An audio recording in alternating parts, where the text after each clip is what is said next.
Eso es muy dramático, Adrián, porque, o sea, quiere decir que porque estamos en emergencia, de mis ahorros van a coger por lo menos un 10%, y qué tal si no queremos o si no quieren o se oponen. Ahí decía Eduardo Bior que por eso está entonces la política militar. Regreso contigo, Adrián, primero escuchamos a Eduardo que quería decirnos algo. Eduardo, te escucho. Eh, bueno, no había pedido la palabra, pero con gusto lo saludo al colega. Ya hemos compartido aquí más de una vez. Sí, efectivamente, bueno, veo que nos basamos en las mismas fuentes y son muy claras, es decir, tanto los documentos del Fondo Monetario Internacional como el libro de Klaus Schwab, es decir, en inglés The Great Reset, es decir, el, del, del foro El de gran Davos. reseteo, sí. Uh-huh. Sí, marcan la línea que se está siguiendo y son muy coherentes con las estrategias y las políticas que se están planteando. Es decir, justamente la idea de reiniciar y relanzar la economía capitalista mundial mediante inyecciones gigantescas de dinero que no tiene ningún valor, porque nadie sabe a esta altura cuánto vale un dólar, es decir, es imposible saberlo. este, eh, eh, Tiene nunca puede tener su contraparte productiva. Es decir, es Mm, imposible que el capitalismo reaccione tan rápido como para producir el equivalente. Mucho menos aún en la situación de extrema desigualdad en la que ya veníamos. No nos olvidemos que la llamada salida de la crisis de 2008 en realidad no fue salida, fue un lento arrastrarse, por ejemplo, a la economía europea, y hubo una cantidad de economías que ni salieron de ese pozo de 2008. Veamos por ejemplo, Grecia u otros países, es decir, que quedaron absolutamente hundidos y no se recuperaron nunca. Y los países que se recuperaron, curiosamente, no se recuperaron productivamente. Es decir, la tasa real de producción hoy en los países capitalistas centrales es menor de la que había en 2007. O sea, no hay recuperación. Por lo tanto, hay mucho dinero y no hay productos como contraparte. mm. Entonces, es lógico que eso produzca un proceso inflacionario que, como dice el colega, al mismo tiempo agudiza la desigualdad ya existente. Dios. A ver, Adrián, ¿qué le decimos a el empleado, al burócrata, al ciudadano de a pie, a una persona como nosotros que queremos ir a comprar algo y no hay, o nos preguntan, oye, hay rumor de escasez, acaparamos alimentos, nos protegemos, la inflación sigue subiendo, los precios son inalcanzables? Bueno, allá en España tienen la luz más cara, no tan lejos como la luz también de Perú. Argentina y México tienen una luz más barata, por ejemplo, pero muchos precios siguen subiendo, parece en esta escalada que no tiene fin. Pero ¿qué le decimos al ciudadano que quiere comprar algo y no hay, o que quiere comprar algo y cada vez está más caro? Bueno, es difícil en estas situaciones intentar dar opiniones cara al futuro sin ser alarmista, ¿no? Mm. Es decir, las posibilidades son muchas y no es algo que desde el ámbito del análisis económico se pueda claramente prever, ¿no? El futuro no se puede adivinar porque detrás de él la economía no es una ciencia exacta, no es una ciencia matemática, no es como la astronomía, y detrás hay muchos factores humanos, sobre todo muchas decisiones políticas que pueden llevar lo que suceda en una dirección u otra. Está claro que estamos en un sistema, en un modelo económico que está en sus últimas fases, conducido por unas élites que están tremendamente nerviosas, que saben que tienen que hacer algo, y dentro de ese qué tienen que hacer hay estrategias que son realmente preocupantes y que pueden llevar a provocar efectivamente situaciones extremas desde el punto de vista de la escasez o desde el punto de vista de la inflación. Sí hay algunas ideas que se pueden apuntar, intentar ser prudentes, por supuesto, prever de alguna forma posibles situaciones de escasez sin llegar a situaciones de alarmismo desproporcionado. El que tenga suficientes ahorros, que sea prudente, intente diversificar teniendo en cuenta que los ahorros, sobre todo en depósitos, los ahorros en dinero, pues pueden estar sujetos en cualquier momento o a requisas directas por vía impositiva, como ha amenazado el Fondo Monetario Internacional, o al coste de la inflación, como ya lo tenemos en este momento, y quedar progresivamente depreciados. Entonces, es imprescindible, es inevitable tener una parte de los ahorros en dinero, pero intentar que el que pueda, que normalmente solo son las economías acomodadas las que tienen disponibilidades como para distribuir sus ahorros, ¿no? Pero el que pueda dispersarlos de alguna forma, intente dispersarlos en parte en valores reales. Ese es un claro consejo que se puede dar. A partir de ahí, bueno, pues lo que pueda suceder va a depender fundamentalmente de decisiones políticas, es decir, se intenta evitar situaciones de colapso o, al contrario, si se toman decisiones estratégicas de provocar colapsos como una salida a la situación crítica de la economía occidental, fundamentalmente. Recientemente, hace 1 o 2 días, tuvieron una reunión, no sé si virtual o no, algunos de los gobernadores de la Fed, CEOs y de los bancos centrales de Europa, y algunos echaban la culpa a otros. Unos decían que en realidad no era tan preocupante, otros decían que esto es mucho más preocupante que la versión Delta del coronavirus, y otros más le echaban la culpa a los gobiernos por estar dando dinero al pueblo, porque esto hacía que tuvieran más dinero y entonces la inflación se disparara. ¿Qué opinas de estas 3 posiciones, Adrián? Bueno, vamos a ver. Estas disputas sobre la economía monetaria, en particular sobre la política monetaria, son habituales. Ahora se están acentuando y se están haciendo públicas como consecuencia de ese disparo de la inflación.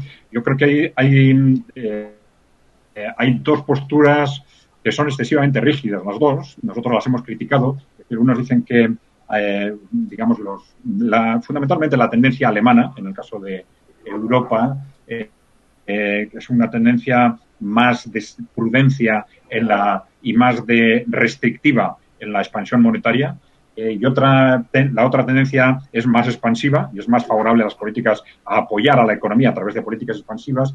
En esas políticas restrictivas estarían Alemania, pues algunos sectores de Estados Unidos. Rusia, por ejemplo, está siguiendo esas políticas restrictivas en política monetaria, pero nosotros creemos que lo importante no es tanto que la política monetaria en su conjunto sea expansiva o restrictiva. Hay que separar, en cualquier caso, de esos criterios la inversión productiva. Es decir, la inversión productiva siempre tiene que estar apoyada en situaciones de expansión y en situaciones de contracción. No hay argumentos macroeconómicos que justifiquen que una buena inversión no tenga financiación. Y los bancos centrales tienen que tener políticas abiertas para que las buenas inversiones estén financiadas en cualquier momento. Lo que tienen que hacer es diferenciar la financiación de inversiones productivas de otros tipos de expansión monetaria, y con esos otros tipos de expansión monetaria sí seguir criterios más de tipo macroeconómico a efectos de financiación de inversión de consumo, etc. Entonces hay que hacer algo más discriminado, seguramente con distintos tipos de interés, y eso sí, asegurar siempre que las inversiones productivas tengan suficiente financiación. Bien. Eduardo, pues tu conclusión. También no hemos tocado China. China, en el último informe de hace 2 días, sus bonos soberanos también sufrieron la peor caída del año. O sea, también China estaría en problemas, y en Los Ángeles falta, bueno, no en Los Ángeles, en California, en Estados Unidos, falta agua. Bueno, hay un completo caos. Tu conclusión, y sobre todo esto que mencionabas del gran reset o el gran reseteo, que pues parece ser que, aunque no creas, como tú mismo dijiste, no creo en la conspiración, pero de que las hay, y el gran reseteo parece ser una hoja de ruta de la propia conspiración, Eduardo. Simplemente comenzando por el final, los politólogos, economistas críticos no somos los únicos que ven por abajo del agua en la economía y la política mundial. También lo ven las élites que están manejando el mundo. O sea que ellos saben perfectamente que con con acciones muy puntuales en determinados puntos de la economía o de la política, pueden generar determinadas tendencias que después son muy difíciles de torcer o de frenar por parte de los estados nacionales, como lo dije antes, justamente por el poder inmenso que tienen esos grupos financieros. Es decir, esto viene sobre el tema de la conspiración. Basta con que si no hace falta encontrarse en un salón a oscuras y hacer una ceremonia satánica para crear una conspiración. Es mucho más fácil que el señor Larry Fink llame por teléfono, haga un par de llamadas telefónicas, y se ponen en marcha determinados movimientos que son muy difíciles de frenar después. Yo creo que la respuesta a eso, es múltiple. Por un lado, hay que fortalecer la actividad y la intervención estatal en la economía. ¿Por qué? Porque el Estado no tiene la necesidad ni la perentoriedad de obtener ganancia a corto plazo. Entonces el Estado es el que puede generar inversiones productivas que generen mucho trabajo, por lo tanto aumente la demanda y se favorezca la pequeña y mediana empresa productiva para que se relance la producción, y de ese modo tendencialmente se va combatiendo a la inflación. Al mismo tiempo, sí, es cierto, ante la habilidad de los movimientos actuales de capital especulativo en el mundo, es necesario tener un control sobre la moneda. Si hay que ajustar la masa monetaria que circula o no, eso depende del juicio en cada economía, y cada economía es la que tiene su punto de equilibrio en algún momento, y ese punto de equilibrio además va cambiando a lo largo del tiempo. En segunda instancia, es necesario y fundamental alentar la economía popular, es decir, todas las formas, los cientos y miles de millones de seres humanos que trabajan de algo, así que no están registrados y que no son los empleos que hemos conocido a lo largo de la historia, o por lo menos a lo largo del siglo XX, pero que con algo sobreviven. Bien, esos sectores tienen que ser apoyados enérgicamente para que se organicen, se capitalicen y puedan intervenir en el mercado. Tercero, es necesario e imprescindible aumentar la cooperación y la cooperación internacional y la integración para la producción y para un comercio justo, que es posible. Y es posible también experimentar con otras monedas que no sean el dólar para el comercio internacional. Hay que multiplicar las canastas de monedas que manejan los estados para que no sean tan dependientes de la especulación ligada al dólar. Entonces hay una cantidad de instrumentos que ninguno por sí solo es la solución, pero que se pueden ensayar, sobre todo si hay voluntad política y hay intencionalidad democrática para eludir y para resistir esta ofensiva hipercapitalista que nos está atacando en este momento. Eduardo, ¿dónde te cabe tanta información? Y aprovecho para preguntarte, ¿qué sería mejor, que fracase el gran reset de estos tipos? Y si fracasa, ¿qué sigue entonces? ¿O que triunfe el gran reset de estos sujetos? Y si triunfa, ¿qué nos espera? O sea, ¿qué escenario sería mejor para ti? La segunda parte está clarísimo. Si triunfa el gran reset, es la muerte. Es la muerte de numerosos estados, sobre todo en el sur global, y por lo tanto la desorganización de la vida, y por lo tanto la muerte de cientos de millones de personas. El gran reset es un instrumento ofensivo de la élite hipercapitalista mundial. Entonces es necesario frenarla. ¿Qué sigue? Bueno, veremos. Va a seguir obviamente un capítulo más de la historia, porque la historia de la lucha entre opresión y liberación no termina nunca. Pero creo que con seguridad va a ser un mundo más vivible, un mundo más digno. Pues ojalá que pase eso pronto. Adrián, tu conclusión, y te quiero preguntar, a manera de conclusión de lo que tú quieras decir, pero si tú describes Más bien te la cambio al revés. Entonces el problema es un problema de egos, Adrián, ¿por qué lo pregunto? Porque dices que la economía no es una ciencia exacta como la astronomía o la física, por ejemplo, y que depende no solo del modelo económico, sino de todas las decisiones, tanto políticas que hay de un lado del otro y en medio de de todas las aplicaciones del mismo modelo económico. Entonces, la pregunta es, ¿el problema es de ego? ¿El problema es de humanismo? ¿El problema es de que al final quien decide, sea cualquier modelo o aplicación financiera, es decir, no, yo quiero ganar más, no quiero darle al otro, no quiero ceder en esto, ¿no? Y entonces se arma la guerra de ego? Bueno, ego considerado probablemente desde dos puntos de vista. Al final, las motivaciones de estas grandes élites corporativas son una combinación de beneficio económico y de poder. Ya sabemos que en los empresarios en general, en los seres humanos en conjunto, a medida que aumenta el nivel de renta, el dinero no se busca solo como un instrumento de consumo, sino cada vez más como un instrumento de seguridad y cuando llegamos a otro nivel ya es simplemente un instrumento de prestigio o de poder cada vez. Para estas élites, asegurar los beneficios es un instrumento de poder. El poder, al final, se vuelve más importante para ellas a medio plazo que el beneficio, ¿no? Entonces, los dos conceptos están íntimamente ligados. Y en este momento, en un momento en el que por primera vez en mucho tiempo esta élite ve en riesgo el sistema en el que se han apoyado, están viendo en riesgo las dos cosas. No solo una gran crisis económica que pone en cuestión sus beneficios, sino los instrumentos a través de los cuales han controlado el mundo.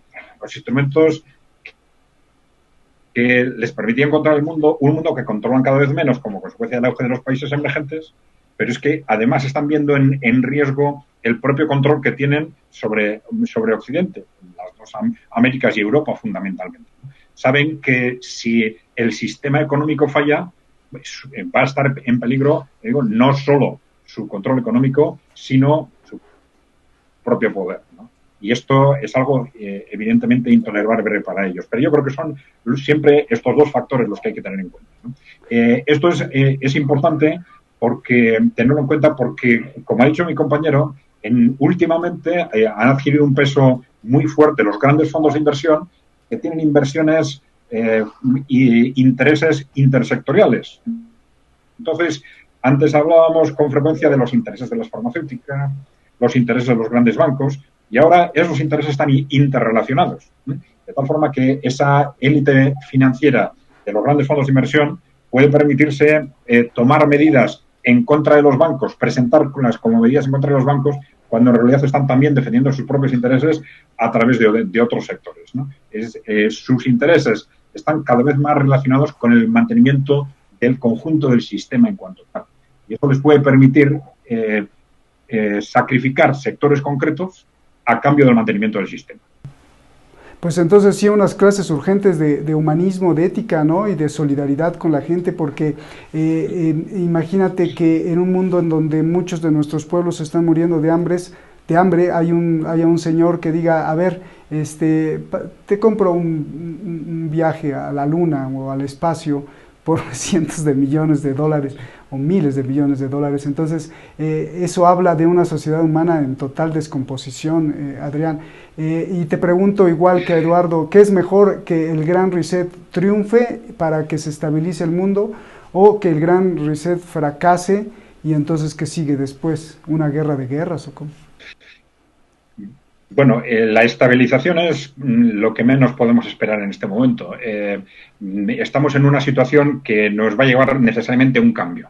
El tema es en qué dirección. Si el gran reseteo triunfa, evidentemente las perspectivas no son muy positivas, porque es un plan que nos puede llevar probablemente a una semidictadura, probablemente en Occidente, con grandes sufrimientos, la desaparición de muchos sectores de actividad, la aceleración de los mecanismos de sacrificios que ha ido imponiendo el neoliberalismo, un modelo que difícilmente se va a poder llevar adelante, seguramente sin una dictadura o semidictadura. Si gran reinicio no sale adelante, el tema es qué sale, ¿eh? Porque claro, ¿cuál va a ser la reacción de esa élite que tiene el poder si sus planteamientos, sus planes no salen adelante? Esa es la clave. Es decir, si evitamos, evidentemente, que es la reacción violenta de esa élite contra su propio pueblo o contra otros países, evidentemente, necesariamente, entonces los pueblos de Occidente se verían necesariamente abocados a definir, a poner en marcha otro sistema enfocado en función del interés general, que necesariamente tendría, yo creo que dos patas, ¿no? La primera es una nueva relación entre las grandes empresas y los gobiernos, asegurando que los gobiernos mandan sobre las grandes empresas y no al revés, como sucede ahora. Y la segunda es definir en base a criterios objetivos qué es lo que tiene que ser público y qué es lo que tiene que ser privado. Ahí puede haber distintas opiniones, puede haber errores, puede haber cambios de estrategia, pero eso se tiene que definir necesariamente en base al interés general y no en base a intereses corporativos, como venimos haciendo en las últimas décadas. Yo creo que con esos dos elementos serían suficientes para, en base a partiendo de un cambio político, evidentemente, que el poder dejara de estar en manos de esas élites, para definir un nuevo futuro con unas perspectivas totalmente distintas para Occidente y para el conjunto del mundo. El problema es que cuando llega una nueva élite, pues con ideas nuevas, ideas bonitas quizá, pues luego se transforman o se enferman de poder.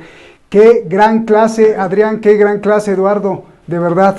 Si gustan agregar algo más, si no, pues permítanme felicitarlos porque nos dieron una clase magistral. Muchísimas gracias, Eduardo, Adrián, es un placer tenerlos.